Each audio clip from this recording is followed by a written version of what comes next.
오늘 우리 같이 말씀 보도록 하겠습니다. 오늘은요 사도행전 1장 1절부터 14절까지 우리 같이 보도록 할게요. 사도행전 1장 1절부터 14절입니다. 우리 교독하고 마지막은 함께 읽겠습니다. 데오빌로여, 내가 먼저 쓴 글에는 무릇 예수께서 행하시며 가르치시기를 시작하심부터 그가 택하신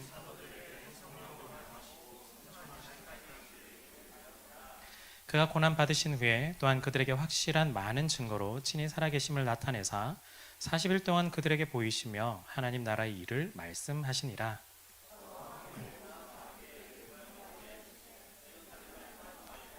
내게서 들은 바 아버지께서 약속하신 것을 기다리라.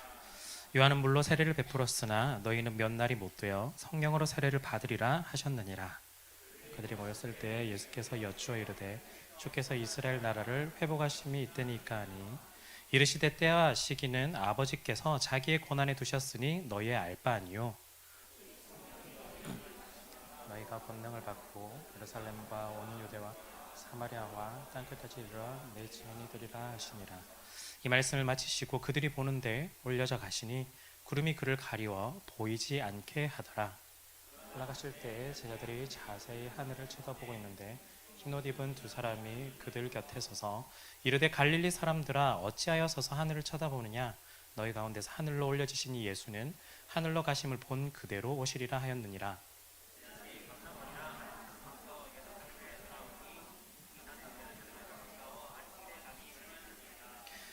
들어가 그들이 요하는 다락방으로 올라가니 베드로, 요한, 야고보, 안드레와 빌립, 도마와 바돌로메, 마테와 및 알페와의 아들 야고보, 셀로신 시몬, 야고보의 아들 유다가 다 거기 있어 여자들과 예수의 어머니 마리아와 예수의 아우들과 더불어 마음을 같이하여 오로지 기도에 힘쓰더라. 아멘. 네, 새해 첫 주일에 이 예배 자리에 나오신 여러분들 환영합니다. 제가 청년 이부를 맡은 지 한 5년, 올해로 5년이 되는데요. 그동안 청년 이부를 볼 때 어려운 시기를 저희가 차츰차츰 지나서 자리를 조금씩 찾게 되는 것 같아서 좀 감사를 드립니다. 특별히 수고하시는 우리 가족장님들, 또한 우리 국장님들, 그리고 보이지 않게 섬겨주시는 많은 분들로 인해서 오늘도 또한 올해도 우리도 어김없이 여기서 우리가 예배를 드릴 수 있는 것 같습니다. 우리가 주일날 모여서 예배 드리는 것이요, 사실 당연하지 않다라는 걸 알고 있습니다. 한 사람 그 사람들의 마음이 모이고 또한 여러분들처럼 예배하고자 하는 그런 간절한 마음들이 모이기 때문에 우리가 주일에 모여서 예배를 드릴 수 있는 거겠죠. 특별히 감사한 건 지금 오늘 40기 또 그 외에 같이 함께 올라오신 분들도 있지만 저는 그동안 보면서 참 청년일부에서 정말 잘 배우고 성장하고 훈련해 오셨다라는 걸 저는 좀 많이 느끼고 있어가지고요. 그래서 제가 어떤 느낌이냐면 좀 거저받는 것 같은, 네, 그냥 공짜로 얻는 듯한 그런 느낌이 좀 듭니다. 그래서 잘 차려진 밥상에 마치 저는 숟가락만 들면 모든 게 다 해결될 듯한 그런 느낌을 좀 받는데 참 너무 감사드립니다. 그런 면에서 제가 할 일은 뭘까라고 생각해 보면 결국에는 좀 밥을 잘 짓는 일인 것 같아요. 그래서 말씀을 좀 더 고민하고 또한 전해드리는 것 같은데 제가 작년에는 주제별로 1년 한 해 동안 좀 말씀을 나누었고요. 그 전해, 그래서 재작년에는요 뭐 어떻게 하다 보니 1년 동안 누가복음을 했었습니다. 올해는요 누가복음을 이어서 사도행전으로 좀 진행을 하려고 하고요. 중간중간마다 물론 절기나 다른 주제가 있으면 또 주제별로 저희가 좀 진행을 해볼까 합니다. 그런데 왜 사도행전을 좀 골랐느냐? 사실은 저는 신약보다는 구약을 훨씬 더 좀 좋아하는 사람인데요. 그럼에도 오늘 사도행전을 골랐던 이유는 우리 공동체가 어떤 공동체가 되면 좋을까에 대한 고민이 좀 있었습니다. 모든 교역자들, 모든 성도님들의 고민인 것 같은데요. 여러분들도 아마 고민을 하실 거예요. 우리 청년 1부는 청년 2부는 아마 고민하셨을 텐데 어떤 공동체가 되면 좋을까? 이런 공동체가 되었으면 좋겠다 하는 바람들이 분명히 있을 것 같습니다. 그러면서 서로 이야기도 나누고 또한 고민도 나누고 기도도 하고 또한 실제 리더로서 그 일들을 진행해 나가면서 만들어 가셨기도 했을 텐데요. 그런 면에서 우리가 다시 한 번 더 말씀으로 우리를 점검해 보면서 말씀을 통해서 우리가 꿈꾸는 공동체를 조금 더 다듬어가면 좋겠다 하는 바람이 좀 있습니다. 더불어서요, 마침 우리 박정민 목사님하고 이지열 목사님 개척을 준비하고 있는데요. 물론 언제 출발할지는 저도 잘 모르겠지만 어쨌든 여러분들께서 교회를 이렇게 함께 올 한 해 고민하심과 동시에 그분들 또한 많이 응원해 주시고 또한 기도해 주시고 격려해 주시고요. 또한 특별히 말씀 가운데 또한 기도 가운데 또한 하나님께 주시는 마음이 있으면 또 개척에도 많이 지원하셨으면 좋겠습니다. 저는 솔직한 마음입니다. 제가 이걸 준비하면서 이재철 목사님 설교를 한번 본 적이 있는데요. 거기에 이런 내용이 있었어요. 교회는 주님을 주어로 모시고 인간은 그 주어와 전적인 종속 관계를 이루는 동사가 되는 사람들의 모임입니다. 이렇게 되어 있었습니다. 그래서요, 주어는 예수님이고 우리는 동사가 되어서 주어가 시키는 대로 움직이는 존재들이 바로 우리다라는 거죠. 어느 순간 우리가 주어가 되기 시작하면 흔히 말해서 교회의 분란이 일어나게 되겠죠. 동사는요, 주어에 종속되어 있을 때 그 가치가 아주 크게 만들어지게 됩니다. 동사는요, 주어가 없으면 의미가 없어지는 거죠. 그 주어에 따라서 그 가치가 남게 되는 것처럼 우리 교회의 주인이 주어가 바로 예수님이 되시고 또한 우리 교회에서 동사가 우리가 되어서 움직여 본다면 우리가 정말 교회를 향한 마음들이 잘 드러날 수 있지 않을까 생각합니다. 그래서 여러분들 청년 이부도 좋고요. 또한 우리 서울 영동교회도 좋고 개척교회도 좋습니다. 이렇게 해서 동사가 된 여러분들이 우리 예수님이 주어 되신 예수님이 부르신다면 한번 여러분들이 기도하시면서 섬겨보시면 좋겠습니다. 그래서 이를 도와드리기 위해 제가 교회를 고민하며 여러분들과 함께 이 고민을 좀 나눠보고자 합니다. 그래서 사도행전을 시작을 했습니다. 오늘 이야기는요, 제자들이 처한 현실로부터 시작이 되고 있어요. 예수님이 십자가에서 죽으시고 부활하신 후에 제자들과 함께 시간을 40일 정도 보내셨는데요. 3절에 보시면 이렇게 나와 있습니다. 그가 고난 받으신 후에 또한 그들에게 확실한 많은 증거로 친히 살아계심을 나타내사 40일 동안 그들에게 보이시며 하나님 나라의 일을 말씀하시니라, 이렇게 되어 있어요. 처음에 사실 제자들은요, 예수님께서 죽는다는 이야기 못 받아들였습니다. 그런데 실제 죽으셨죠. 그리고 나서 예수님이 살아난다는 이야기도 못 받아들였지만 예수님의 살아나심을 확인해 볼 수 있었습니다. 이제는 어느 정도 예수님의 말을 믿게 되었던 거예요. 그런데 이제 예수님께서 무슨 말씀을 하실까요? 이제 예수님은 제자들에게 하나님 나라의 일, 하나님 나라를 이야기하고 있습니다. 그래서 어쩌면 예수님께서는요, 내가 죽는다는 이야기, 다시 살아난다는 이야기를 넘어서서 이제는 너희들이 확인을 했으니 하나님 나라 이야기를 한다면 너희들도 이것을 믿고 받아들이고 실제 하나님 나라를 구현하기 위해서 노력할 거야라고 아마 그래서 예수님이 판단하시고 또 물론 그렇게 만들어 가실 거겠죠. 그래서 하나님 나라의 일을 말씀하신 것 같아요. 그래서 제자들은 이런저런 이야기를 듣다가 예수님께 이런 질문을 해요. 6절에 보면요, 그들이 모였을 때 예수께 여쭈어 이르되 주께서 이스라엘 나라를 회복하심이 이때니까 하니, 물론 예수님을 잘 알지 못하던 때 그때 이 질문을 던졌다면 이스라엘 나라를 회복한다는 게 로마로부터 압제당하는 우리를 구원해 주시는 것이 언제입니까? 라고 물어볼 수 있겠지만 이제는 예수님께서 십자가에서 죽으시고 부활하시고 하나님 나라의 일을 알고 있기 때문에 이스라엘 나라를 회복하신다는 것이 어떤 것인지 이제 조금씩 알게 돼요. 쉽게 말하면 이 내용은 뭐냐면 하나님 나라가 언제 완성이 됩니까? 하나님 나라가 언제 이루어집니까? 이런 질문인 거예요. 왜냐하면 지금 이 인생이라는 것 자체가 쉽지 않기 때문이에요. 여러분들도 마찬가지겠지만 지금 일을 하시고 계시고 또한 대학원생도 있을 것이고요. 또한 취업을 준비하시는 분도 계실 텐데 누구보다도 사실은 좀 힘들잖아요. 쉽지 않다는 거 알고 있어요. 물론 좀 비교하시는 분들은 내가 더 힘들어 라떼는 말이야 이렇게 말은 하지만 사실은 자기에게 당하는 일이 사실은 굉장히 힘들고요. 그런데 언제 더 힘드냐면 내가 예수 믿는 삶이라는 걸 인식하고 있을 때 훨씬 더 힘듭니다. 그냥 예수 안 믿었으면 차라리 훨씬 더 편하게 그냥 욕 좀 하고 내 마음대로 살고 내가 원하는 거 간구하면서 그냥 내 마음대로 그냥 뜻대로 하면 되는데 예수 믿고 나니 그게 마음대로 하면 안 된다는 걸 이제는 좀 깨닫거든요. 그러니까 더 답답한 거예요. 더 힘든 거예요. 더 어려운 거예요. 그렇기 때문에 이 제자들이 예수님께 요구를 하는 거예요. 그때가 언제입니까? 우리가 여기서 고난에서 탈출하는 그날, 고통에서 해방되는 그날, 하나님 나라가 이루어지는 그날이 언제입니까? 라고 사실은 6절에서 질문을 하고 있죠. 자, 그런데 예수님의 답변이, 그 다음 이어지는 답변이 굉장히 좀 의외예요. 7절에 보니까 이르시되 때와 시기는 아버지께서 자기의 권한에 두셨으니 너희의 알 바가 아니다. 조금 더 직설적으로 얘기하면 신경 꺼라 이거예요. 예수님이 그렇게 말하는 거예요. 신경 꺼. 그건 너네 거 아니야. 신경 꺼. 이렇게 이야기하는 거예요. 그러면서 이어지는 8절에 보니까 너희가 이제는 권능을 받고 마지막 절 증인이 될 것이다 라고 이야기를 하고 있습니다. 권능을 받으면 예루살렘과 유대와 사마리아의 땅끝까지 이르러 증인이 될 거다. 이렇게 예수님이 오히려 답을 하고 있는 거예요. 제가 지금까지 설명드린 걸요, 잠깐만 그림을 좀 그려보시면 좋을 것 같아요. 예수님이 십자가와 부활을 이제 보고 이제는 예수님을 이제 제자들이 믿게 되었는데, 그렇다면 예수님께서 이제 하나님 나라를 말씀하시니 하나님 나라가 분명 오겠구나라고 제자들은 생각을 했습니다. 그래서 물어봤죠.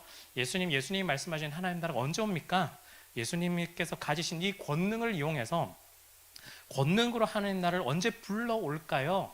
우리는 이렇게 기다리고 있는데 예수님이 어떻게 이 일들을 다 하실 겁니까? 라고 하니까 예수님이 너네는 그거 알 필요 없어. 이제부터 너네가 해야 될 일인데 뭐냐면 내가 가지고 있는 권능을 너희에게 줄 거야.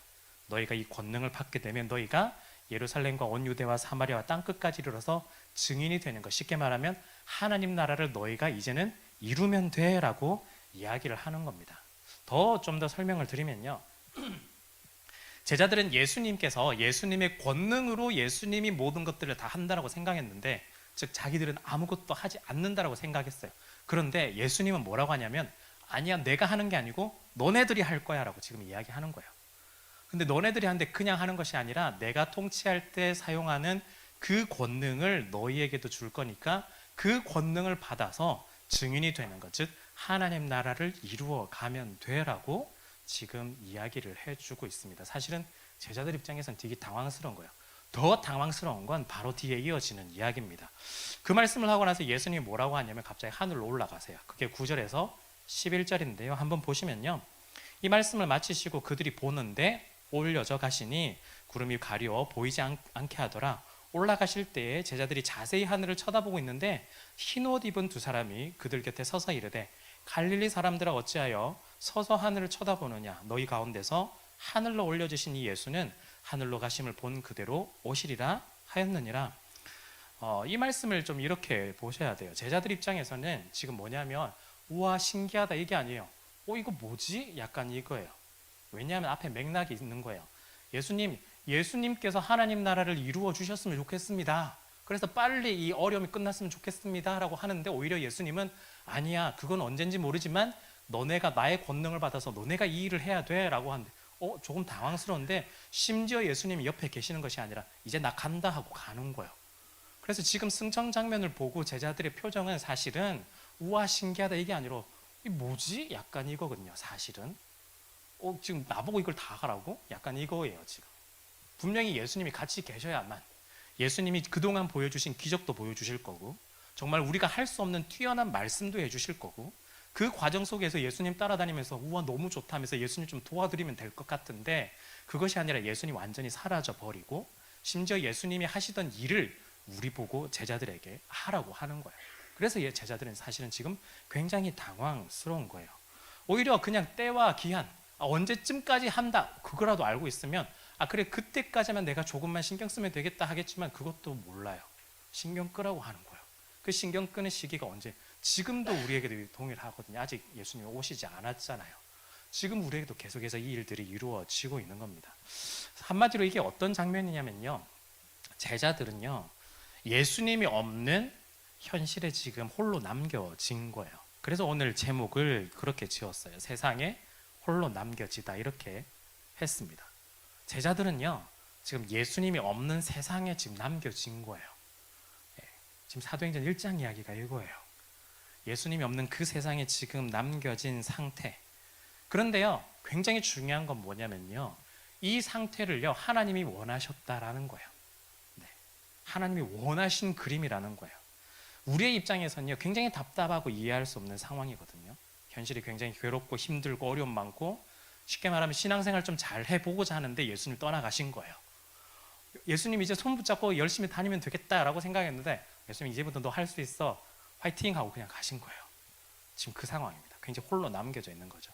그런데 그게 예수님이 다 우리를 위해서 원하시던 계획, 우리를 위해서 만들어 놓으신 그림이다라는 거죠. 예수님이 원하셨던 현실이었다라는 거예요. 그런데 우리가 이걸 하나님이 원하셨다라는 걸 깨닫지 못하면요, 하나님을 향해서, 예수님을 향해서 원망과 비난이 남겨질 수밖에 없습니다. 왜냐하면 난 정말 신앙생활 잘하려고 하는데 왜 예수님 날 버리고 가시냐, 왜 내 기도에는 아무런 응답이 없으시냐, 나와 함께 해주신다고 해놓고 매일마다 임마누엘 임마누엘 해놓고 함께 하신다고 해놓고 왜 정작 진짜 내가 뭐 좀 하려고 하니까 떠나가시냐, 지금 이렇게 되는 거예요. 오히려 나에게 남겨진 건 뭐냐, 뒤를 돌아보니 나를 박해하고 힘들게 만들고 어렵게 만들고, 특히 예수 믿는 것이라고 한다면 지금도 그렇지만 그 당시에도 당연히 굉장히 박해하고 어렵게 만들던 그 시대였기 때문에 이 제자들에게 있어서는 굉장히 당황스럽고 어려운 거예요. 세상에 홀로 남겨져 있기 때문입니다. 여러분, 이 태도는요, 사실은 이 현실을 어떻게 받아들이느냐에 따라서 이 태도가 예수님이 올라가시고 난 이후 2000년 넘게 지금 계속해서 이어져 오고 있는 게 지금 우리에게 사실은 이어지는 이야기입니다. 예수님이 없는 것 같은, 즉 하나님이 보이지 않잖아요. 그 당시엔 예수님을 봤으니까 보이지 않는 이 상황 속에서 우리에게 주어진 현실은 나를 예수 믿는다라고는 했는데 달라진 것 전혀 없는 어려운 현실, 그 속에서 내가 어떤 태도를 가지느냐에 따라 우리 모든 것들이 달라진다라는 거예요. 한편으로 이런 사람이 될 수도 있어요. 너무나 이것들을 극복해내기 위해서 굉장히 종교적인 사람이 될 수도 있습니다. 그렇다면 어떻게 되죠?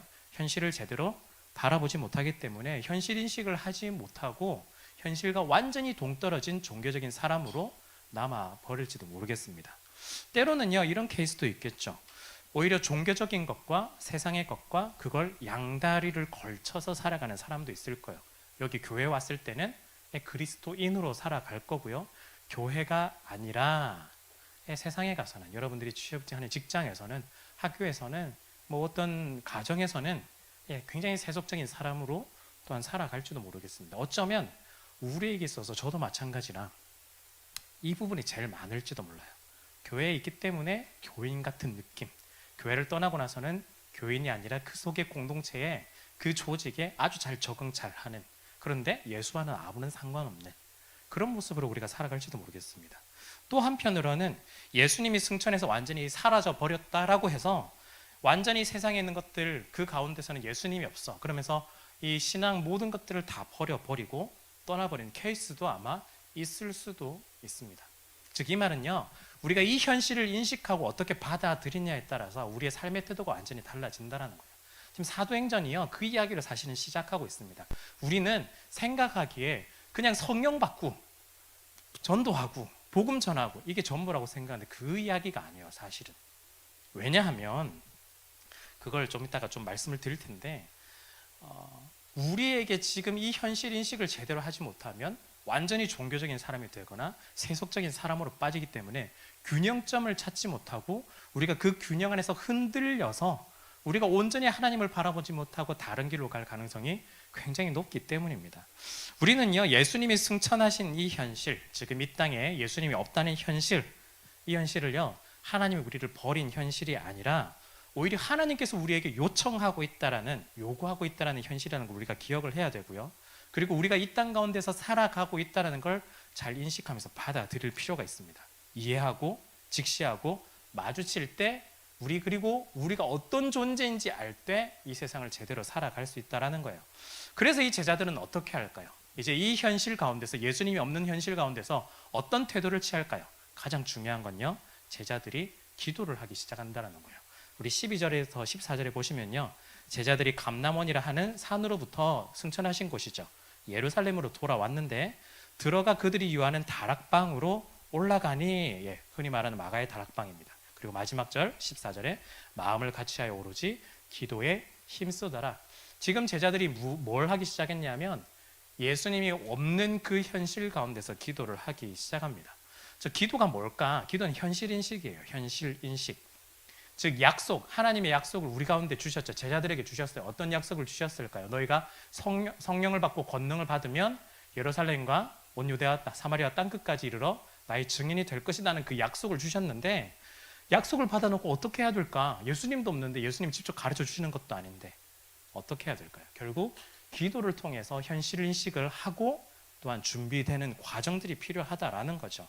그래서 이 기도는 어떤 기도일까? 방금 제가 말씀을 드렸지만 증인이 되는 것, 권능을 받는 것, 이런 내용들인데요. 그런데 이게 전부가 아니다라는 거예요.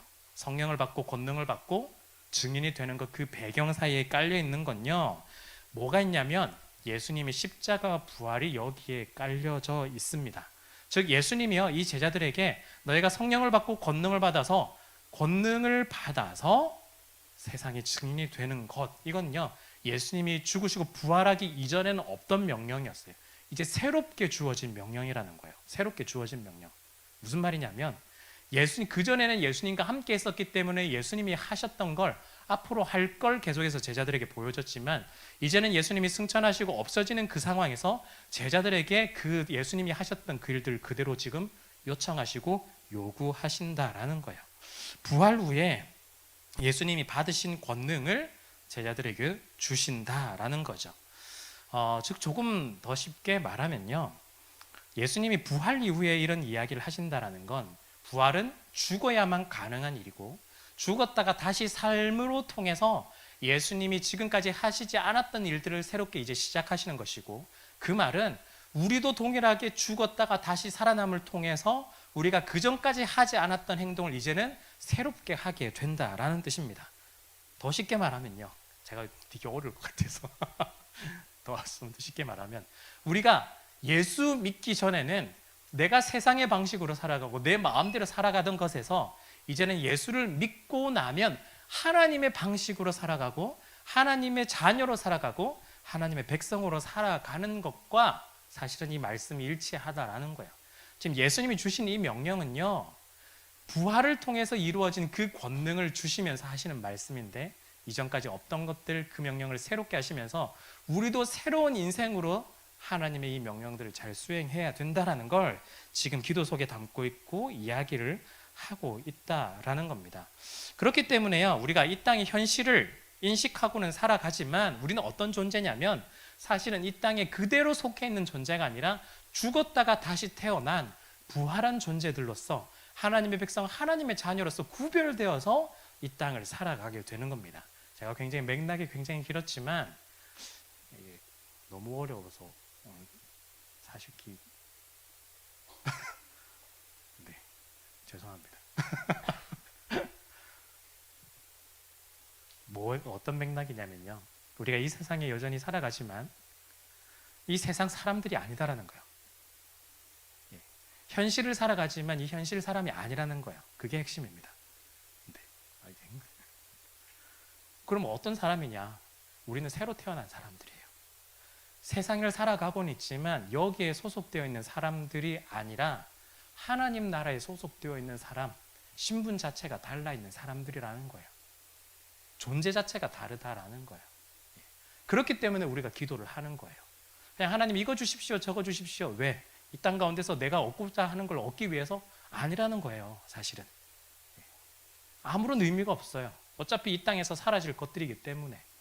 우리가 기도를 하는 이유는 하나님의 방식으로 하나님의 뜻대로 이 땅 가운데 한번 구별되어 살아가기 위해서 지금 기도를 하고 있다는 거예요. 다만 우리가 기도를 할 때 왜 기도를 하느냐? 예수님도 기도의 본을 보이셨지만 예수님이 가지신 권능을 우리 가운데 나눠주셨는데, 예수님만큼 우리가 하지 못하기 때문에, 우리가 그런 능력이 아니기 때문에 더 간구하고 기대어 의지하며 기도를 하는 거죠. 우리가 기도를 하는 것을 넘어서서요, 정말 하나님 나라를 이루기 위해서, 하나님 백성으로 살아가기 위해서 그 살아갈 권능을 달라고 지금 우리가 기도를 하고 있는 겁니다. 그렇다면요, 우리가 예수님이 떠난 이 현실 가운데서 하나님 나라 백성으로 살아갈 권능을 달라고 했는데 그 다음이 어떻게 될까? 네. 사실은 우리가 예수님처럼 승천해야 사실은 깔끔하게 일이 끝나지만, 우리가 구원받았으면 그냥 여기에 남겨져 있는 이 현실들을 다 뿌려치고 우리가 하늘나라로 가버리는 게 맞는 이야기인 것 같지만, 예수님은 우리를 구원하신 이후에 그냥 그대로 이 땅 가운데 남겨두셨습니다. 지금 제자들에게 그대로 남겨두시고 제자들이 이 땅을 살아가도록 지금 맡겨주시는 거거든요. 사실은 예수님이 승천하실 때 예수님을 믿은 자들, 구원 얻은 자들도 같이 승천해야 되는 게 맞거든요. 예, 그게 훨씬 더 깔끔하거든요. 그런데 예수님은 여전히 이 땅 가운데 제자들을 그대로 남겨두셨습니다. 즉 예수 믿는 사람을 구원받았다라고 말은 하지만 여전히 남겨두셨다라는 거예요. 우리가 성령을 받고 예수님께서 주신 그 권능을 받아서 이 땅 가운데 살아갈 중요한 역할들이 우리 가운데 주어졌다라는 겁니다.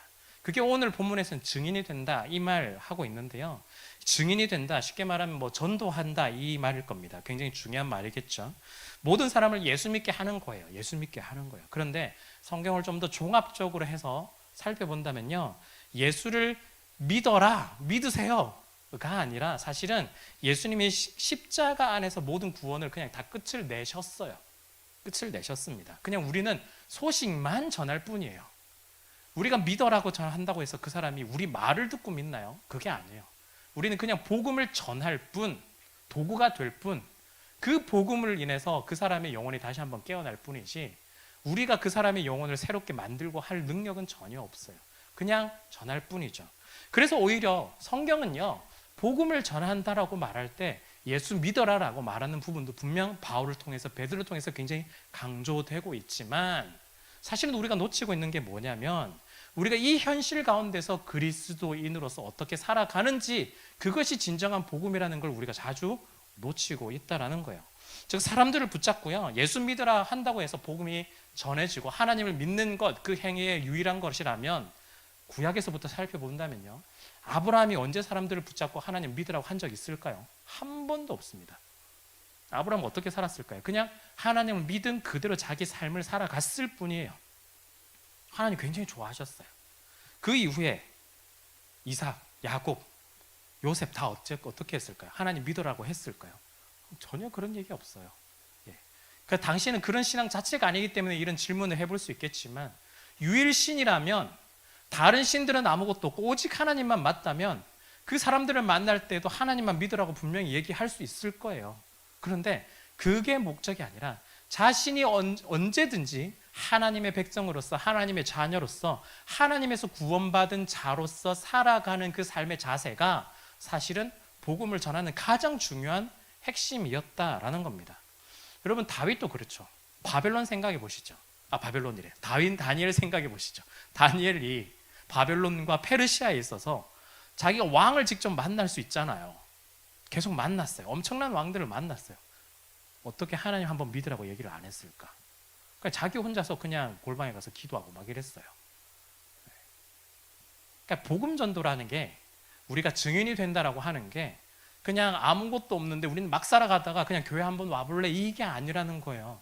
우리가 어떻게 이 현실 가운데서 예수님이 없을 때 권능을 받아서 이 삶 가운데 어떠한 증인으로서의 삶을 살아갈 것인지, 그게 굉장히 중요한 포인트다라는 겁니다. 신약도 사실은 그런 이야기다입니다. 그래서요, 증인이 된다는 말의 핵심은요, 물론 믿으라고 말하고 전하는 거 굉장히 중요하고 필요하지만 사실 핵심은 땅끝까지 가서라도, 예루살렘과 온 유대와 사마리아 땅끝까지 가서라도 우리에게 요구되는 그 환경들, 현실들, 하나님이 원하셨잖아요.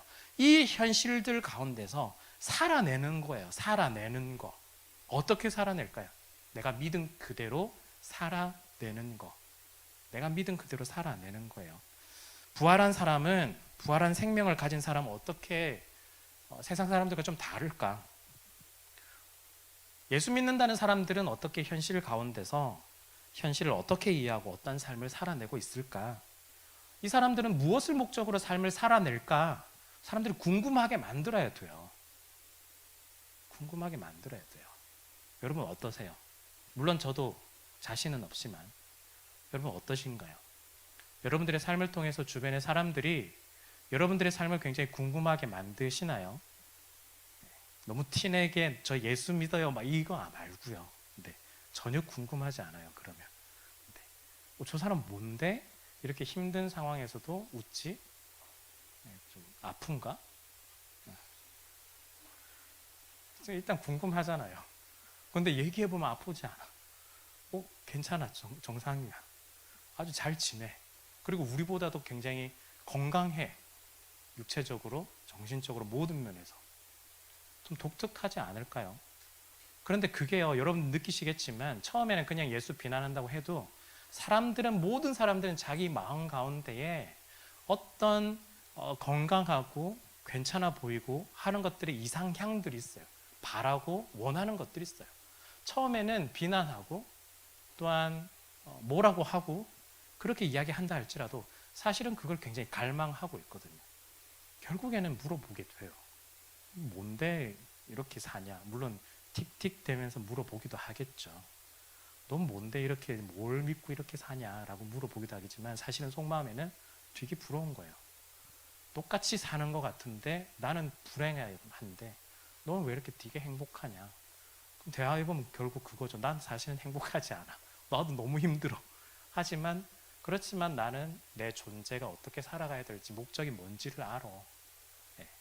이 대화가 한순간에 이루어지지는 않겠죠. 관계가 쌓이고 시간이 좀 더 지나면서 우리의 모습을 볼 때 신뢰감이 생겼을 때 질문을 할 거고 우리도 그 신뢰감 속에서 아마 대답을 할 겁니다. 사실은요, 우리가 이렇게 살아가는 건요, 예수 믿는다는 건요, 윤리 이상의 것을 요구해요. 착하게 사는 것 이상을 요구한다는 거예요. 그냥 예수 믿으니까 무조건 착하게 살고 예수 믿으니까 화내지 않고 이런 걸 말하지 않아요. 우리의 실존, 여러분들이 살아있는 존재 자체를 사실은 요구하는 겁니다. 여러분들의 신분, 정체성, 실존 이런 것들을 사실은 예수 믿는 것에서 요구를 하는 거거든요. 그게 사실은 눈에 보이는 것들이 아니에요. 내가 어떤 존재로 살아가느냐, 나의 정체성은 무엇이냐, 내가 하나님의 자녀, 하나님의 백성으로 살아가는 것, 또한 내가 하나님께 구원받아서 그 은혜와 사랑으로 살아간다라는 것, 내가 살아가는 데 있어서 세상의 방식이 아니라 하나님 나라의 방식으로 하나님의 뜻을 이루어 가야 된다라는 것, 그것을 우리가 깨닫고 나아갈 때 이 현실에서 살지만 이 현실에 속해 있는 것이 아니라 구별되어진 하나님 나라의 백성으로 자녀로서의 살아가는 삶, 그 실존을 그대로 살아갈 수 있게 된다라는 거죠. 이제는 우리는요, 부활한 사람들이에요. 사실은 죽었다가 부활한 사람들이에요. 예수 믿고 다시 산 사람들이에요. 그렇기 때문에 이제는 우리가 세상에서 괴롭히는 죽음도 따로 부러워하지 않아요. 두렵지 않아요. 왜냐하면 우리는 죽음 이후에 부활로 다시 한 번 더 예수 그리스도와 함께 살아가는 은혜들이 있다는 걸 우리가 알고 있기 때문이에요. 사실은 이 정체성이 희미하기 때문에 우리가 매일마다 두렵거든요. 물론 저도 두렵습니다. 어떻게 될지 몰라요. 그렇지만 세상 사람들하고 다르다는 건 우리가 구별된 사람으로서 내가 누구인지 무엇을 향해 살아가는지 또한 어떤 존재로 살아가는지 최소한 조금이라도 알고 있기 때문에 그리고 조금이라도 한 걸음 한 걸음 우리가 내딛고 있기 때문에 우리가 이 두려움이 조금씩 줄어들면서 어둠이 아닌 빛을 향해서 우리는 계속해서 걸어갈 수 있다라는 겁니다. 여러분 그렇기 때문에요. 세상 사람들로부터 질문을 받고 또한 궁금해하고 그런 사람들로 우리는 살아가야만 합니다. 사실은 오늘 우리가 읽어본 1장 1절부터 14절에서 우리는 그동안 생각하기에 그래 성령 받고 전도해야지 라고 그래서 사도행전이 결국 전도하는 이야기 그래서 바울 전도여행 이야기도 나오지만 그걸로만 우리가 모든 것을 한 단편지어서 이야기하는데 사실은 예수 그리스도가 없는 그 현실 가운데서 어떻게 살아가야 되는 것인가를 첫 번째로 이야기를 들려주는 게 사도행전이에요. 마태, 마가, 누가, 요한복음은 예수님과 함께한 이야기였거든요. 물론 성령님께서 오셔서 임마누엘 하나님께서 함께 하시죠. 그렇지만 그 전까지는 눈에 보이던 예수 그리스도였지만 이제는 보이지 않는 예수 그리스도예요. 우리가 그 예수 그리스도 있다라고 하지만 실제 손에 잡힌 적도 없는 그 예수 그리스도입니다. 현실 속에서는 결국 내가 살아가야 되는 거예요. 물론 예수님은 도와주시겠지만 이끄시겠지만 내가 어떤 현실을 인식하고 어떻게 살아가느냐가 너무나 중요한 겁니다. 그 이야기가 사도행전 1장에서 시작이 되고 있다는 거예요. 그래서 이후에 바울 사도도 마찬가지지만 우리의 삶에 대해서 계속해서 이야기를 해요. 어떤 이야기를 할까요? 예수 믿게 만들어라, 전도해라 이 이야기도 있지만 그것보다 우리의 삶을 어떻게 살아가느냐에 대해서 굉장히 많은 이야기들을 담고 있습니다. 사도 바울의 서신서들을 보시면 이런 거 느끼시잖아요. 서로 다투지 말고 화해하고 사랑하고 격려하고 미움 뭐 그런 거 하지 말고 그런 거 이야기하잖아요. 왜 그런 거 할까요? 사실은 처음에 이야기했지만 승천하고 나면 아무런 그런 거 안 해도 되는데 굳이 남겨서 그렇게 하는 이유는 결국에는 우리가 그걸 통해서 이 현실 가운데 우리의 삶을 보여주고 그리스도를 보여주기 때문입니다. 여러분 오늘 말씀이 조금 어려우셨을지도 모르겠지만 네. 간단하게 한번 좀 정리를 해보죠.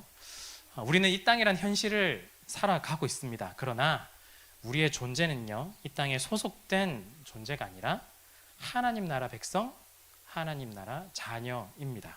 그래서 우리는요, 이 땅에서 세상의 방식으로 살아갈까요? 그렇지 않죠.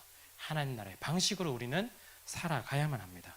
그래서 믿는 사람들은 어떻게 살아가야 되는지, 어떤 힘으로 살아가야 되고 어떤 방향으로 살아가야 될지를 우리는 깨달아야만 해요. 그런데 우리가 이렇게 깨닫는다고 끝이냐? 그게 아니죠. 우리가 살아갈 힘을 좀 얻을 필요가 있습니다. 살아갈 힘은 우리에게 주시는 예수 그리스도의 권능으로 가능하게 돼요. 이 권능을 통해서 세상의 위협에도 넉넉히 이겨내며 세상의 방식의 유혹을 할 때도 이겨내며 하나님의 방식으로 우리는 살아갈 수 있습니다. 그렇다면 어떻게 해야 될까? 어떻게 권능을 얻을 수 있을까요? 결국에는 기도입니다. 그러니까 기도를 통해 우리가 할 수 있는 일이 아니기 때문에 성령께서 주시는 이 권능을 통해서 우리가 세상을 담대히 나아갈 수 있게 되겠죠. 세상에서 하나님의 백성으로 살아갈 수 있게 됩니다. 이제는요, 우리가 세상의 방식이 아니라 하나님 나라의 방식으로 겸손과 순종으로 또한 사랑과 섬김으로 살아갈 때 하나님이 이미 이루신 구원이 더 빛나게 될 거고요. 또한 우리가 그런 삶을 살아갈 때 그 사람들에게 예수 그리스도의 빛을 비춰서 다시 한 번 더 하나님의 자녀가 되고 하나님의 백성이 되는 은혜를 우리 또한 함께 맛볼 수 있을 겁니다. 여러분들의 인생 가운데서요, 진짜 홀로 남겨져 있다 같은 그런 느낌이 아마 드실 수 있을 것 같은데요. 물론 우리가 다음 주, 그 다음 주 넘어가면 하나님께서 함께 하신다는 이야기가 등장하겠지만 우리가 인식해야 될 건 이 땅 가운데서 내가 어떻게 어떤 방향으로 살아가야 될 것인지, 그리고 누구를 바라보며 어떤 강구를 해야 될 것인지를 지금 요청하고 있다는 걸 기억하시면 좋겠습니다. 우리가 그냥 남겨져 있는 것으로 끝나지 않을 거예요. 우리에게 예수 그리스도의 권능을 더해 주신 것처럼, 권능이라는 건요, 권세 있는 능력입니다. 예수님께서 말씀하셨던 그 능력들이 우리 가운데 있기 때문에 우리는 당당하게 이 세상을 넉넉하게 살아갈 수 있을 겁니다. 이제 2024년 우리 한 주 벌써 일주일 정도 지나가고 있는데요. 올 한 해 하나님께 주시는 이 권능을 여러분들이 풍성히 누렸으면 좋겠고요. 더불어서 이 현실 가운데서 이 권능으로 또한 세상의 방식의 유혹들을 이겨내고 하나님의 방식으로 살아가며 여러분들의 삶의 그 순간순간들이 예수 그리스도를 드러내고 밝혀 보이고 빛을 나타내는 여러분들의 삶이셨으면 좋겠습니다. 여러분들이 그 사람들 또한 이 사도행전의 주인공 제자들이 마치 여러분들이 된 것처럼 여러분들이 올해 한 해를 살아가시기를 간절히 바랍니다. 아멘.